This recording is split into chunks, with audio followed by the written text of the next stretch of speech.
Lu itu kan orang santri, orang pondok pesantren. Gue mau tanya kisah-kisah lu, ibaratnya nih ntar pas di pondok pesantren. Nah sekarang ini gue mau tanya awal mula lu, kenapa lu bisa masuk pondok pesantren?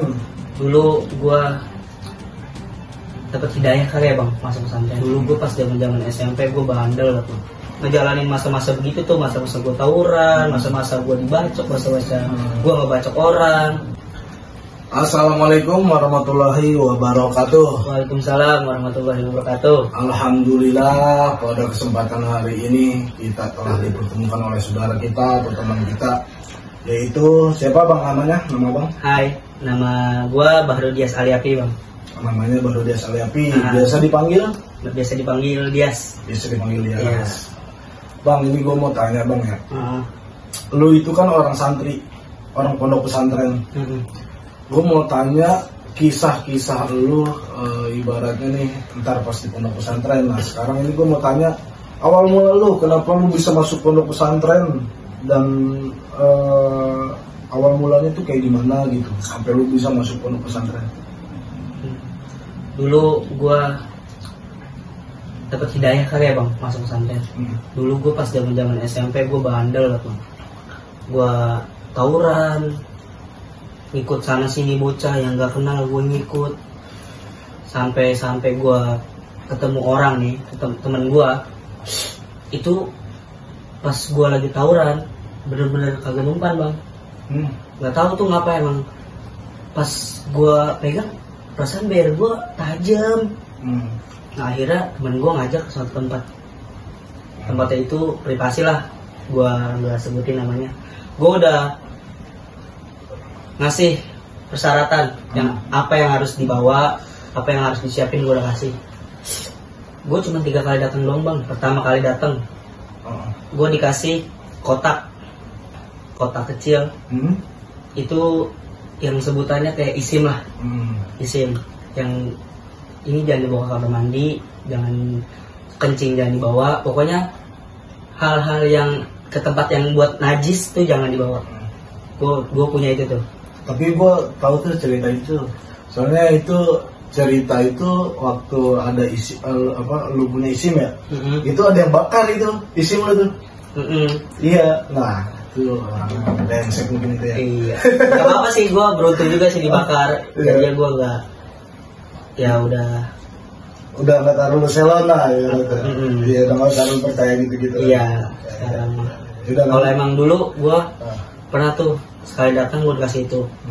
Kedua kali gue dimandiin bang. Dimandiin? Iya, gue pakai celana pendek. Gue pakai celana pendek doang. Gue bawa kembang, kelapa, susu, segala macem lah. Gue bawain buat persyaratan di situ tuh. Gue udah mandi. Nah ketiga kalinya gue mandi lagi. Mandi tuh sampai 2 kali. Itu ketika kalinya gue datang, gue udah nggak ke situ lagi. Nah yang gue rasain emang gimana ya bang? Pas gue ribet tuh, ya percaya diri. Iya, pokoknya gak tahu gue bergantung di isim itu apa emang benar-benar ada gitu. Tapi yang gue rasa ya, pas gue kena mah, ngerasa bang, ngerasa. Pas kena gitu. Ngerasa pas gue main sama bocah sebelah tuh, main di pacuan kuda. Iya. Nah gue dipres bang. Nah gue habis diboleh bocah dia nih. Nah bocah dia ada juga sebagian di belakang. Nah gue pas lari gue kira temen gue mau bantalin kan. Tiba-tiba nyamperin gue gitu. Untungnya nggak ngapa-ngapa bang. Tapi gue gimana ya, cuman lebam doang gitu. Nah akhirnya kayak kok gue begini ya, maksudnya masih ada luka ya gitu. Akhirnya tuh gue nggak datang lagi bang sama. Karena lu nggak terlalu percaya lah gitu. Gue nggak terlalu percaya. Banyak bang gue ngikut bocah-bocah yang mau jalan malam, bobo BR. Itu apa tuh kalau bocah-bocah yang jalan-jalan malam itu? Itu dulu sebutannya masih zaman-zaman gangster ya bang. Gue ngikut bang, ngikut doang itu. Pernah ada suatu kejadian tuh pas gue ngikut. Nah itu berhenti bang di tempat kayak warnet apa gimana ya. Itu dia. Gue kira mau namu kan ya. Gue kira kan jalan dulu nih, ntar namu ke tempat teman gue di situ. Ya gue jalan mah asik aja bang sama temen gue, bocah limo ada. Turun bang, salaman, ngebagi orang bang. Iya, itu nggak tahu miskom, nggak tahu apa, tiba-tiba temen gue jatuh bang. Temen gue jatuh di motor. Kasian banget bang, itu ditinggal bang di Serpong apa gimana tuh. Aduh kata gue kasian banget, kata temen gue ngapa ditinggal gitu ya. Nggak tahu saking paniknya kan ya yang bawa motor. Gue biasa aja bang, pas udah biasa, gue kagetnya ada yang nembak beceng bang. Baru tuh gue jiper, kata gue ini mau ribut apa mau berantemin polisi, kata gue. Udah tuh abis itu gue sampai nyasar kemana sama temen gue. Akhirnya gue bisa balik tuh, gue ketemu sebagian temen gue kan. Sebagian, udah di sini aja aman. Nah tapi yang gue dengar itu katanya temen lu itu balik sampai jam 7 pagi itu. Yang ditinggalin itu nih, katanya balik jam 7 pagi dia baru nyampe rumah. Iya bang, masalahnya nih, gue pas ngumpul ada semua, temen gue doang nggak ada bang. Sampai pengen nangis gue, dia selamat apa kagak ya, kata gue. Dia selamat apa kagak ya? Apa dia di penjara apa gimana, nggak ada yang tahu kan. HP kagak aktif. Gue mikirin kemana ya. Untungnya dia ada kabar tuh bang setelah itu, maksudnya nggak ngapa-ngapa kan. Iya, terus itu gue kesian banget bang dia. Iya. Gue lanjut. Udah tuh pas gue ngejalanin masa-masa begitu tuh, masa-masa gue tawuran, masa-masa gue dibacok, masa-masa gue ngebacok orang. Nah itu ya tuh, gue dapet cerita lagi nih. Lu itu kan setelah itu lu apa katanya nyerang kampungan orang nih, lu itu cuma 3 orang doang gitu. Itu lu apa yang bikin lu sampai senekat itu gitu? Nah awalnya tuh kalau cerita itu ya, gue duluan bang, yang dijual. Gue dijual, dia ke kampungan gue, tiba-tiba dateng, nggak tahu masalahnya, nggak tahu maksudnya kan. Emang itu udah rival banget sih sama bocah gue, udah rival kampung sebelah. Udah setiap bulan puasa nih pasti ributnya sama dia. Nah suatu saat tiba-tiba ya gue dijual aja gitu. Dia datang ke kampungan gue, berhenti ngeluarin BR doang, nggak turun nggak apa bang, sambil jalan gitu. Siapa yang mau udak-udaknya? Kata gue teriakin aja. Nah habis itu dia nge-DM bocah kampungan gue, dia nge-DM. Habis itu udah tuh dia minta kandangin. Itu gue posisinya emang lagi rame bang, kan gue di situ kayak adik-adian lah, masih bawahan lah. Iya masih bawahan. Ya udah lu aja ke sono, kalau emang dia mau ributin bawa aja ke sini. Tarik gitu. Tarik sini. Udah tuh nurut, begonya gue nurut. Aja gue samperin, gue 3. Nah gue cuma modal botol 2. Emang itu lagi rame-ramenya bang. Gue di situ ada kali 15 orang di situ. Di depannya doang ya, nggak tahu yang di dalamnya. Itu lagi pada nongkrong bang, di warkop. Nah begonya itu gue ngapa langsung nyambit gitu.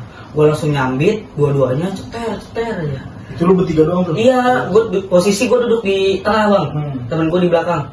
Gue langsung begini bang, ngeluarin botol, gue teriak nama kampungan gue. Nah, gue salahnya di situ, di depannya ada bocah pengajian, bocah majelis habis pada pulang ngaji. Nah, ngajinya itu di kampungan gue.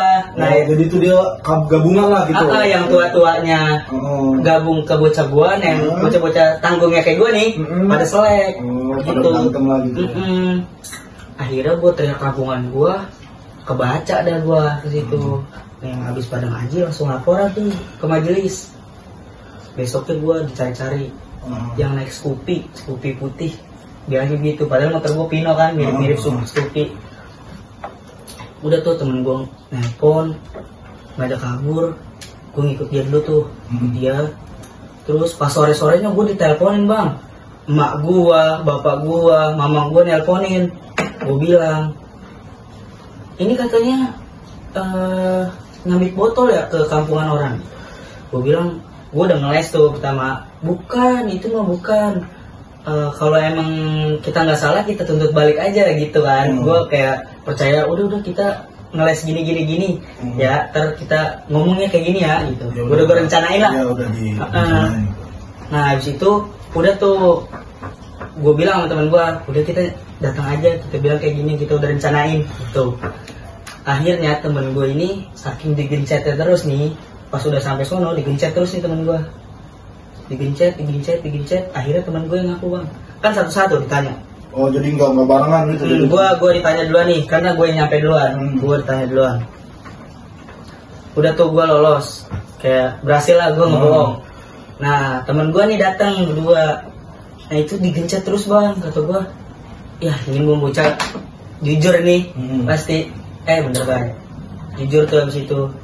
Nah udah tuh akhirnya udah jujur kan ketahuan, ya gue malu sendiri lah. Di situ ada orang tua gue, ada keluarga gue, ada keluarga dia, semua banyak lah. Pokoknya ya udah kalau emang diputusin tuh akhirnya kalau emang mau damai, mau dibawa ke sana nih. Nah dia juga udah siap polisi bang. Gue damai, katanya gue harus dipukulin dulu di sono. Akhirnya babak gue nih kenal sama orang sono, katanya ya udah damai aja. Pokoknya gue suruh tanda tangan tuh kayak surat SP lah. Surat peringatan. Iya, surat peringatan. Lagi. Itu ada lu bawa bendo tuh katanya. Adek gue siapa yang bawa bendo? Adek gue masih kecil gitu. Itu katanya bawa bendo adek lu. Itu yang teriak begitu. Yang teriak kemana? Yang teriak, yang gue punya bendo, entar abang-abang lu ngacok. Cuma bocil mati ya. Oh, bocil mati. Kan adek gue ya gitu.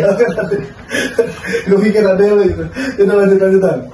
Terus dari situ kemana tuh ceritanya? Nah habis dari situ gue kayak ngerasa malu gitu. Udah jadi beban keluarga kan. Gue nggak mungkin nih hidup begini terus kan. Akhirnya gue ketemu titik jenuh gue bang di situ. Gue pas banget itu mau masuk ke SMA, masuk ke, gue udah bilang jauh-jauh. Tadinya mau masuk ke STM? Iya, gue bilang ya mau masuk ke, mau masuk gitu, mau sekolah di situ gitu. Nah bapak gue mah pengen aja ya, namanya orang laki kan. Iya, nah bapak gue bis dengar kejadian kayak gitu tuh, ya bapak gue agak jiper juga kan, ngeri sekolah jauh-jauh, nyaranin di sini nih di depan, sekolah gue ada di depan. Itu yang sekolah ibaratnya favorit lah ya? Iya, walaupun kita kan orang situ jadi biayanya nggak terlalu mahal lah. Iya. Akhirnya gue mutusin gue harus kemana. Akhirnya gue keluar bang, cari teman-teman gue, minta masukan, karena kan gue udah bikin malu keluarga, bikin malu orang tua gue kan. Gue keluar bang, akhirnya gue dapet nih saran dari temen gue, dapetlah masukan yang baik-baik gitu kan. Masuklah gue ke pesantren. Itu jadi awal mula lu tuh di situ gitu ya? Gue udah jenuh banget di situ, udah bikin malu lah pokoknya gue. Akhirnya lu masuk pondok pesantren dan lu ya di situ ya mungkin yang benar kali ya.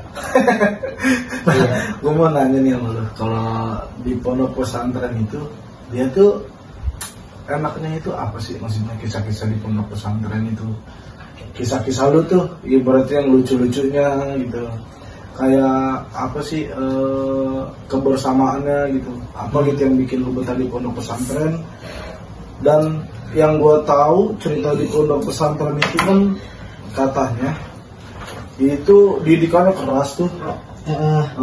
Dia didikannya kalau misalkan kita punya salah satu orang itu teman-teman kita tuh kena hukum. Nah, terus kalau misalkan apa,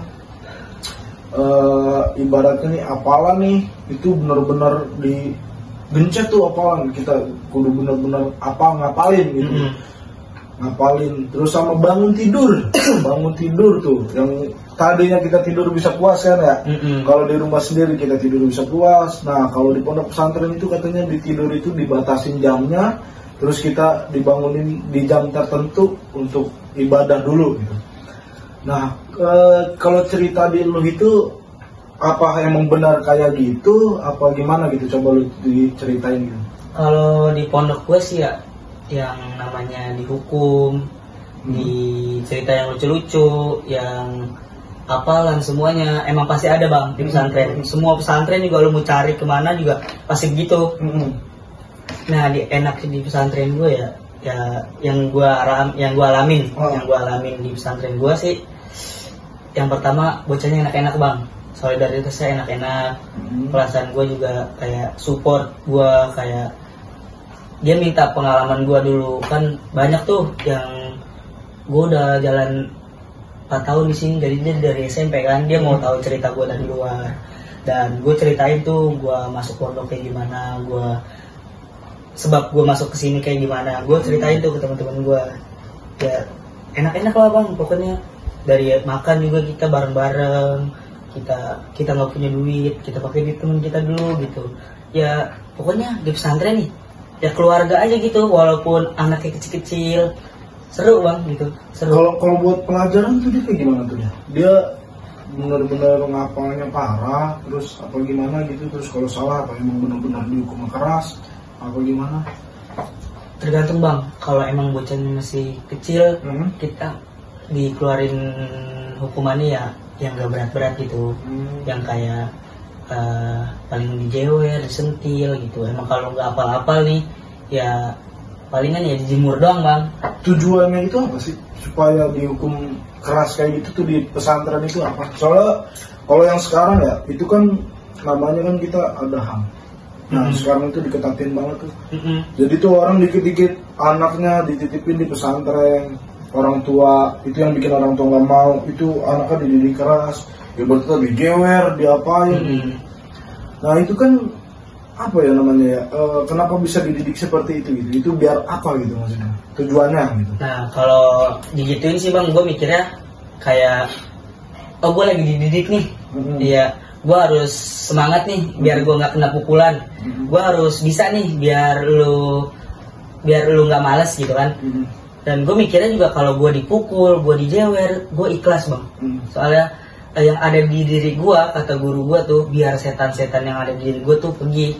Karena pukulan guru gue, pukul sekali, pukul lagi. Dan gue punya tekad kayak, gue nggak mau dipukul terus gitu kan, nggak mau. Akhirnya gue ngapal.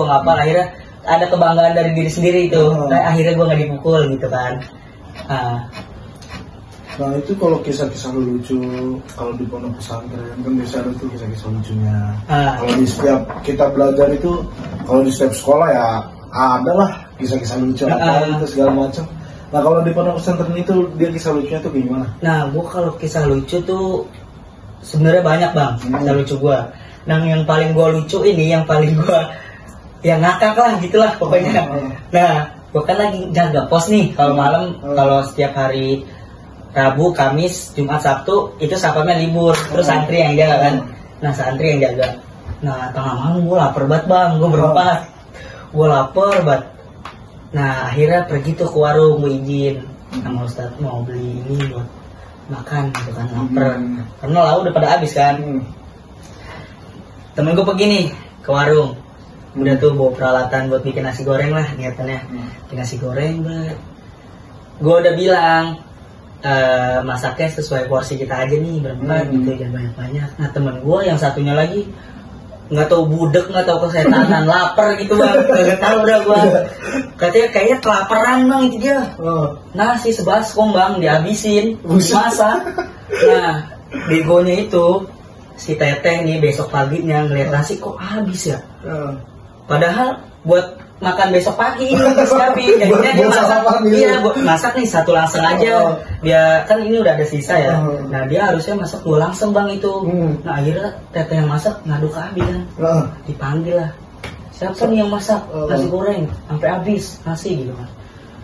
Dikumpulin bang itu ada kali 15 orang yang pernah masak tuh, yang pernah masak. Padahal cuma gara-gara gua sama temen gua berempat yang pernah 15 orang.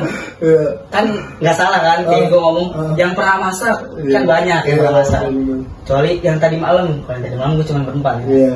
Akhirnya kayak gua itu tuh ngertiin, bukan maksudnya ngertiin ya, maksudnya masa banyak banget sih yang jaga gitu kan. Akhirnya disuruh tobat tuh ke masjid, baca yasin, sholat duha. Nah pas gue balik disuruh botak gue bang. Gue balik nih besok botak, awas kalau nggak botak. Mana 15 orang nih bang, waduh udah tuh mencar semua. Temen gue licik bang, yang satu kan temen gue pada potong-potongan nih di kamar mandi, potong rambut. Temen gue ngajakin, yes kita kecukur rambut aja, kita bilang 4 cm kan. Abi mah nggak tahu kan kalau potongan yang penting mah botak katanya gitu kan. Itu teman gue di situ bang.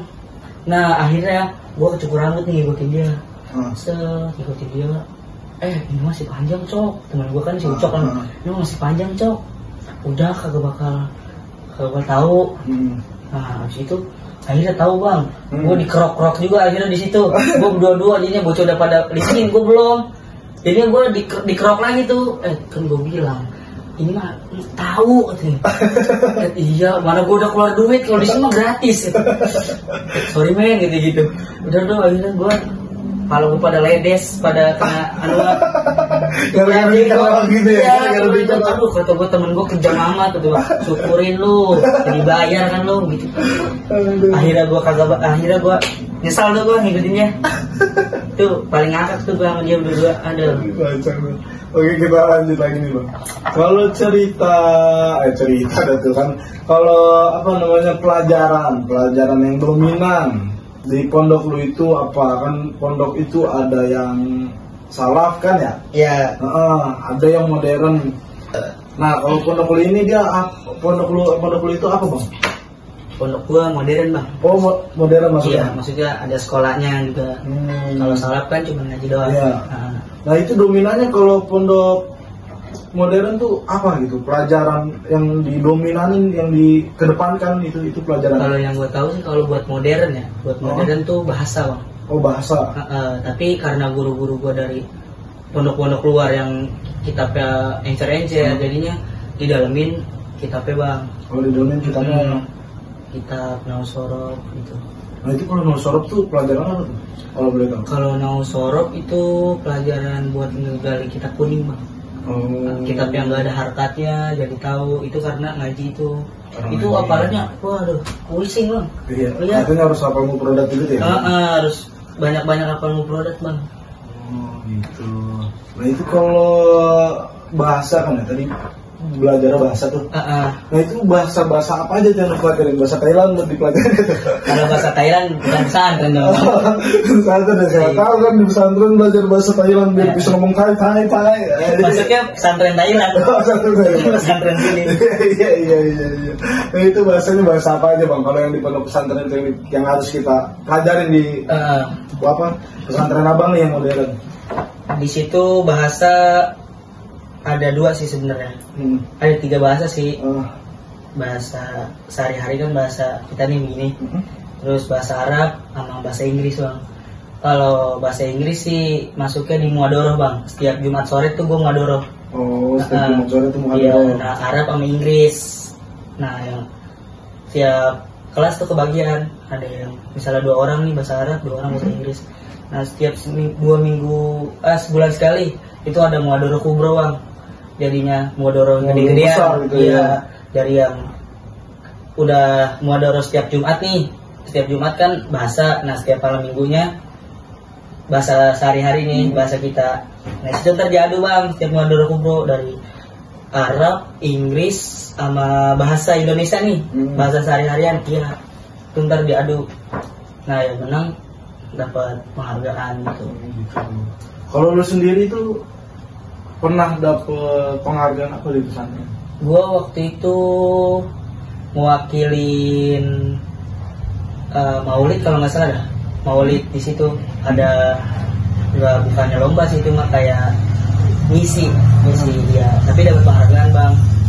Ya ada tanda tangan kiai dan tangan guru-guru, sertifikat lah. Ya itu dapat. Gitu. Terus yang gue dengar katanya lu pas di pondok pesantren itu sempat ada panggilan keluar ya, kayak ceramah gitu ya? Iya, itu pernah tuh gua. Itu gimana tuh lo? Yang tadinya kan lo dulunya bandel tuh ya, sampai lo tuh bisa ceramah di depan banyak orang, itu tuh perasaan lo tuh kayak gimana gitu? Gua ada kebanggaan di diri sendiri aja gitu bang, kayak ini manfaatnya gua pesantren gitu, ini manfaatnya gua alhamdulillah nih bisa begini, karena bapak gue juga senang gitu, bapak gue senang, bangga lah gitu. Bangga ngeliat gue gitu kan. Itu pas gue 2 kali bang Maulid dipanggil. Yang pertama gue dianterin bapak gue, ya itu pas pertama kalinya tuh gue dikasih tahu persiapan udah di sebulan yang lalu. Gue ngapalin, gue minta izin, minta redo, minta doa. Akhirnya alhamdulillah bang lancar bang, dan gue di situ dikasih lah amplop Itu gue langsung bagi-bagiin bang ke guru gue yang udah ngajarin ke bapak gue. Itu gue langsung gue habisin bang. Nah gue minta cuman buat traktir teman-teman sekelasan gue doang. Itu gue. Mantap. Lu sendiri tuh berarti kayak ngerasa seneng, udah seneng banget gitu. Iya gue senang banget. Gue bisa, maksudnya gue walaupun gue nggak bisa buktiin banyak, yang penting gue yang dulu bukan yang sekarang. Gue yang sekarang bukan gue yang dulu. Tegar dong. Iya. Aku yang dulu. Kelas Mikel. Nah itu bang, kalau boleh tahu nih, kan kalau cerita lucu udah di pondok pesantren itu kayak gimana, terus yang bikin lu betah banget di pondok pesantren itu kan udah tuh ya kan, Iya. anak kebersamaannya, solidaritas, apa segala macem. Nah kalau boleh tahu bang, rekomendasi pondok lu itu di mana? Kalau gue boleh tahu, buat rekomendasi orang-orang nih yang sekiranya ntar orang-orang tuh mau mondok lah, itu di mana pondok lu itu? Kalau pesantren gue sih deket bang, di Parung Bingung, di Gang Duren bisa masuk dari Gang Duren di Namanya Marinir.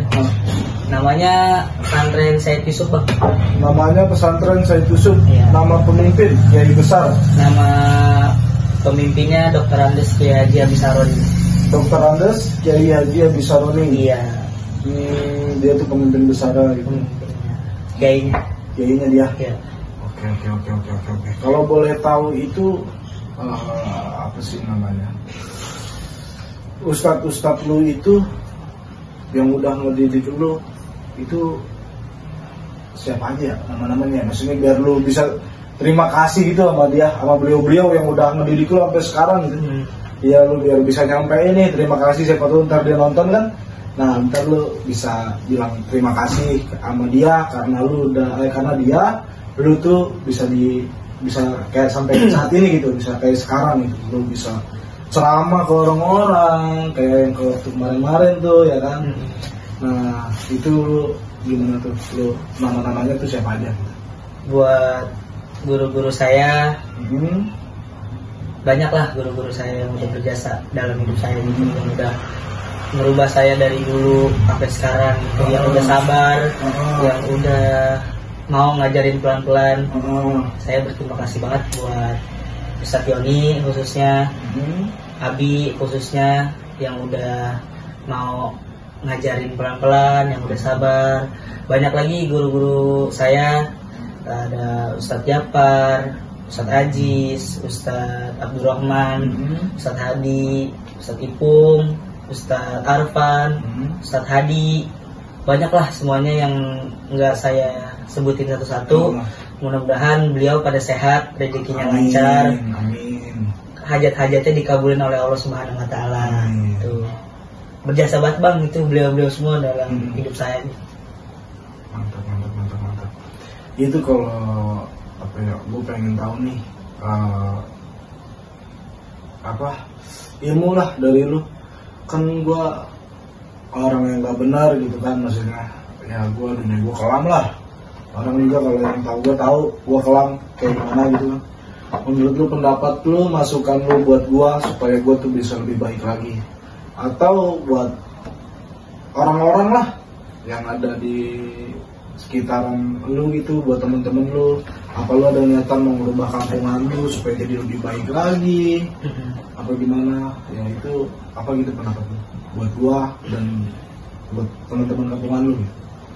Buat teman-teman kampungan gua tuh ya intinya kalau pesan guru gua ya, jangan tinggalin ngaji, jangan tinggalin sholat, karena itu yang lebih penting, karena itu yang bakal ditanya di akhirat bang.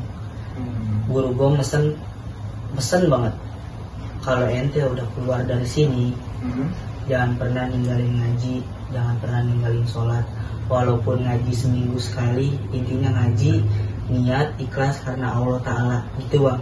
Gue setiap beliau ngomong kayak gitu gue sedih mulu bang, kayak gue sekarang berasa gue jarang ngaji, gue jarang buka kitab, karena itu guru gue yang paling gue ingat bang, omongannya paling sabar ngajarin gue, paling mau turun tangan kalau gue lagi ada masalah gitu guru gue. Kalau mau ngubah kampung sih gue pengennya bang, setiap malam Jumat kita ngadain yasinan di rumah-rumah orang atau di taklim gitu bang, walaupun lagi cuma yasin sama rawi juga. Maksudnya yang penting kita ngedoain ahli kubur lah bang, ngedoain orang-orang tua kita walaupun seminggu sekali. Seenggaknya ada kegiatan. Iya, seenggaknya ada kegiatan. Dan bekal buat di akhirat lagi. Iya, walaupun yasin doang bang. Nah itu gue setuju tuh. Itu mungkin masukan buat temen kampungan lo dan juga gue kali ya. Itu masukan buat gue juga, supaya gue juga bisa lebih baik lagi ntar buat kedepannya. Karena kan gue orang kelam itu, dunia gue wah kacau lah. Iya, dunia gue kacau lah hadiahnya gitu. Tapi ya sekarang gue alhamdulillah lebih baik sih. Gue udah ngulang-ngulangin masa-masa masa-masa kelam gue, masa-masa dulu gue udah gak ngulangin sama sekali sih. Mungkin terakhir kali ini ya buat penutupan nih, pesan-pesan atau kesan buat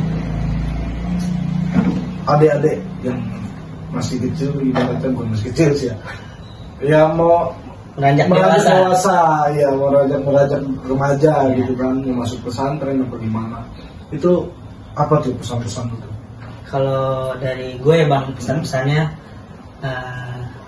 udah cukup kayak lu nggak usah kemana-mana. Pendidikan yang paling bagus, pendidikan yang paling selamat, sebaik-baiknya pendidikan itu cuma di pesantren. Cuma di pesantren kita sholat, belum tentu di rumah kita sholat.